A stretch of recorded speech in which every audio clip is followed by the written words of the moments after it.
Okay, so this is called the sum of a series. Okay, so we know by now the first term is a, the second term is a plus the difference, the third term is a plus 2 times the difference. So we got term 1, term 2, term 3, and then L stands for the last term. So L means this is the last term of the sequence. So obviously the sequence must end somewhere. Okay? So when we say S, and you see from Tn is, we know that Tn, okay, let's write it here somewhere. Tn is A plus N minus 1 times the difference. So when you want a specific term N, you use this to find the term. Let's say you want term 10. You're going to say A plus 10 minus 1 times the difference to find term N. But Sn means you want the sum of the first n terms. So you don't want, let's say, term 5. If I say what is S5, it means what is the sum of the first 5 terms. That means when you add them, that's why we put a plus in between. You want to see the first term A plus the second term A plus D plus the third term A plus 2D up to wherever you want to go. So now that's something we do in grade 12, is we look at the sum of the terms. Okay, so that's the new thing in grade 12, it's the sum of the terms. Okay, so there's a formula for that. Like this one is Tn is A plus N minus 1 times D. Now for Sn, the formula looks like this. N over 2 times A plus N minus 1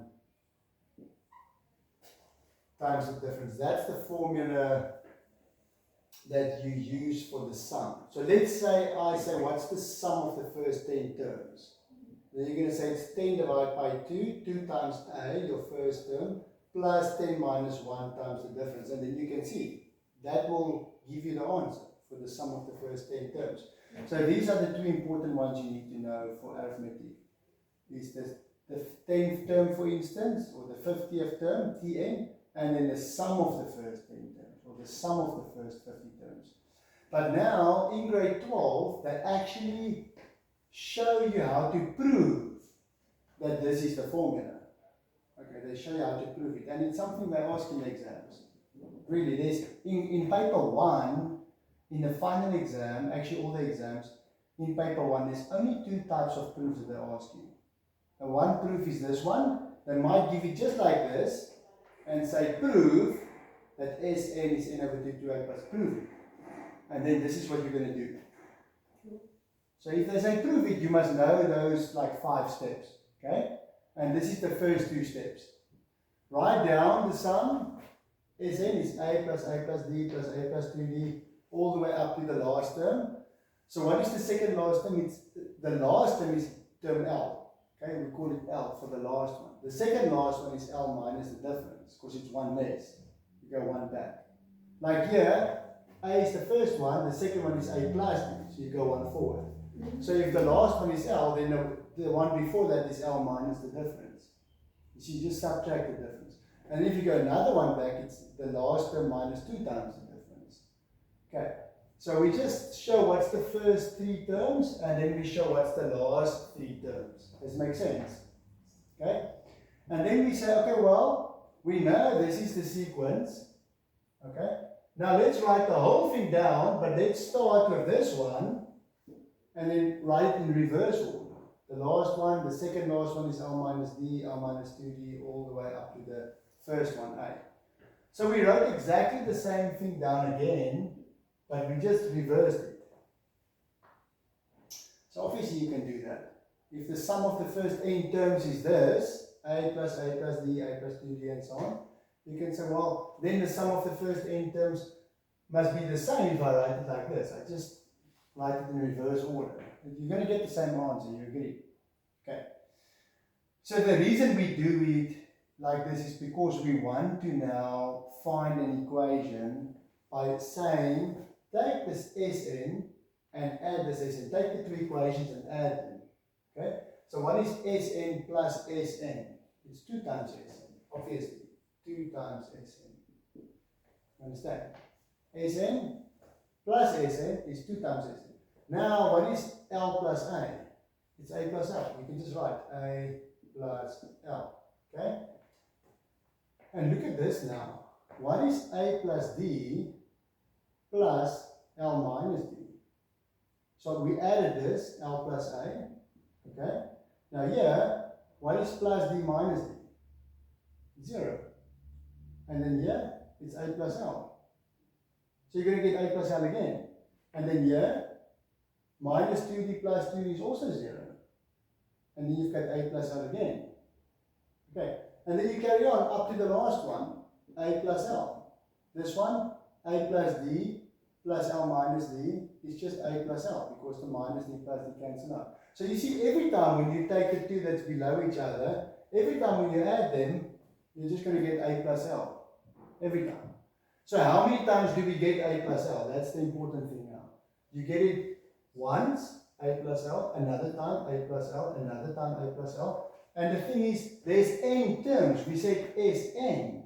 So there's n terms. Term 1, term 2, term 3, term 4, up to term n. The last term is term n. Okay, because there's n terms. That's why we call it Sn. So n times, think about it, n times you added A plus L. You added A plus L. Let's say it stopped there. Then you said, okay, I added it 3 times. 1, 2, 3. So it's 3 times A plus L. If I stop there, I can say, so I added A plus L once, A plus L again, A plus L, so I added it 3 times. So it's 3 times this. But now, we add it 1, 2, 3, all the way up to n times. It's n times that we add the same thing. So we're going to say it's n times A plus L. That's where the n comes from in the formula. Okay? So that's the important thing to understand, is that we write the whole sequence down, then we write the whole thing again in reverse order, and then we add them. And how many times do we add them? N times. Okay.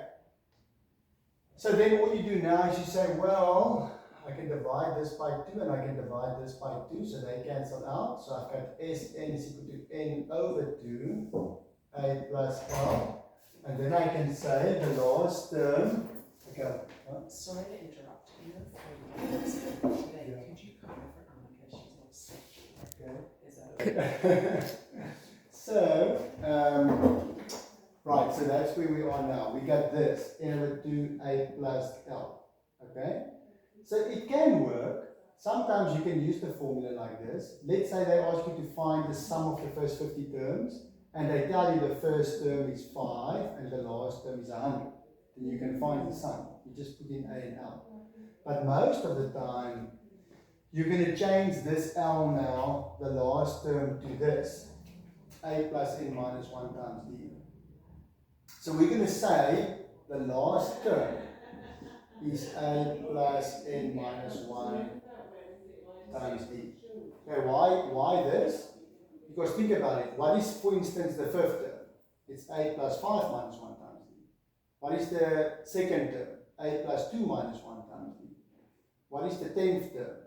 Term 10, if I say T10, find T10, you're going to say A plus 10 minus 1 times D. Then you find the 10th term.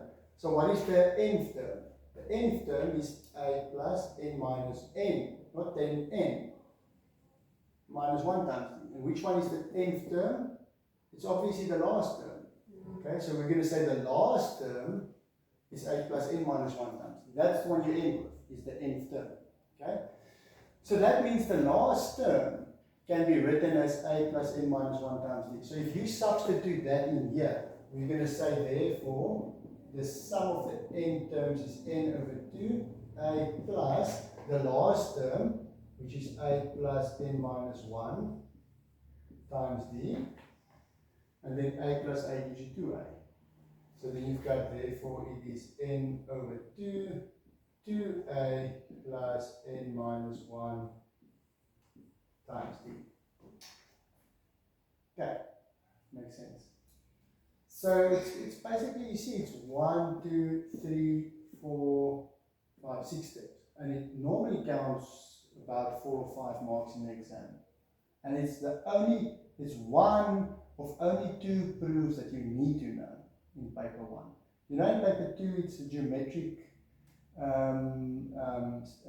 proofs that you need to know, and then there's from grade 11 the proofs that you need to know. We're going to do a few more in grade 12, but for paper 1 you only need to know the arithmetic series proof and then the geometric series proof. So only 2, and they do ask it sometimes. Okay.